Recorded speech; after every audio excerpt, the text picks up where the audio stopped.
So in your downswing, when you're coming into contact with the ball, make sure you are getting that whipping action with your wrists.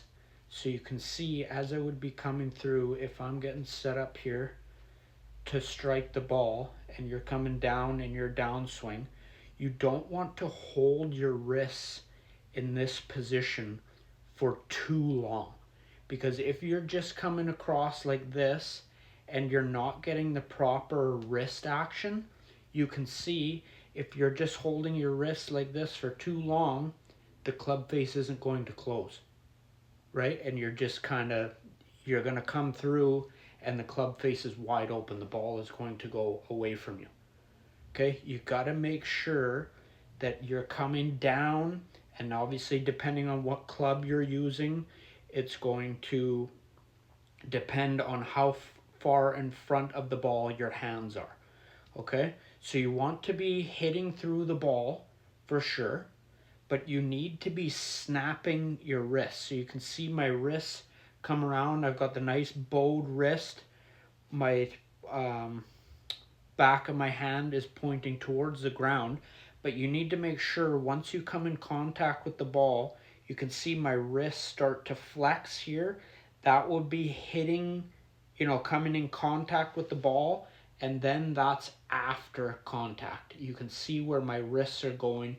You kind of have to roll them over, but after contact, after you've hit the ball. So this is what I mean when I've talked about in my other videos, hitting, getting in that good position to hit the ball, and you can see my wrists have already started to move because I need to square the club face. That's part of your whipping action here, right? To square the club face, but then you want to finish your swing after you've hit the ball. Okay, you can't just be stopping here like this, because if you're not getting that wrist action and you're just going here, the club face is still wide open. Okay, you've got to come around and close that club face, get in a good impact position, and swing through the ball. Okay, you don't want your hands flipping over back here way too early, because that's going to close the club face. You're going to hit a hook. Okay, and you can see, you can look at your wrist action. You don't need to record. You don't need anybody to tell you this. Just look down, right? At your swing, you can feel it. If your wrists are rolling too early, you're going to hook the ball because you're closing the club face too fast. Okay? If you are not rolling your wrists at all, you're not going to be able to close the club face and also get that whipping action. Or even if you're doing it too late, right? You could be coming across like this, but you're letting your hands get too far in front of the ball, and then you're rolling over, but the club face is wide open because you're not timing it up properly.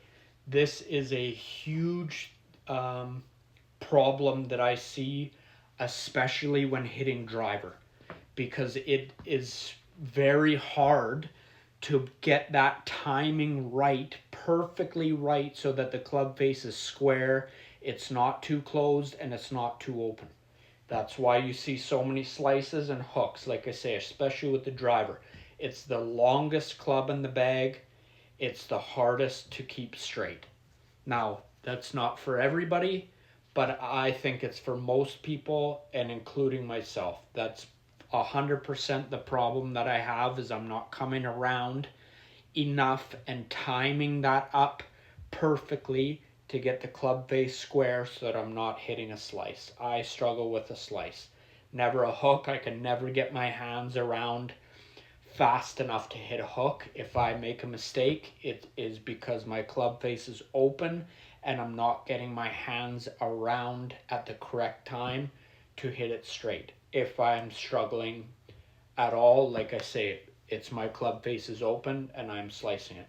So just be wary of that, because like I say, you could have a very good swing, you are coming through, you're whipping through the ball, but you're just off with that timing a little bit.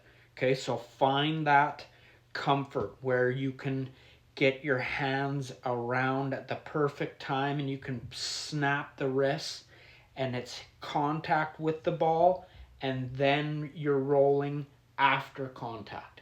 After you've hit, that's ensuring that you're hitting through the ball, not just to the ball like this.